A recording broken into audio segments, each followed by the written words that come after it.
बिस्मिल्लाहिर्रहमानिर्रहीम। अस्सलामु अलैकुम वरहमतुल्लाहि वबरकातुहू। बीवी के जज्बात को कैसे मलहूज़ खातिर रखा जाए।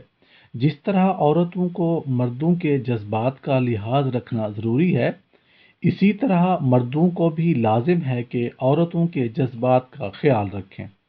वरना जिस तरह मर्द की नाराज़गी से औरत की ज़िंदगी जहन्नुम बन जाती है, इसी तरह औरत की नाराज़गी भी मर्दों के लिए वबाल जान बन जाती है।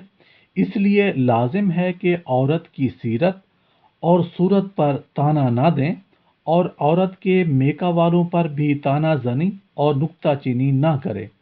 ना औरत के माँ बाप और अजीज़ व अकारिब को औरत के सामने बुरा भला कहें, क्योंकि इन बातों से औरत के दिल में मर्द की तरफ से नफरत का जज्बा पैदा हो जाता है, जिसका नतीजा ये होता है कि मियाँ बीवी के दरमियान नाचाकी पैदा हो जाती है और फिर दोनों की ज़िंदगी दिन रात की जलन और घुटन से तलख बल्कि अज़ाब जान बन जाती है। अल्लाह पाक हम सब के दिलों को मोहब्बत से जोड़े रखे।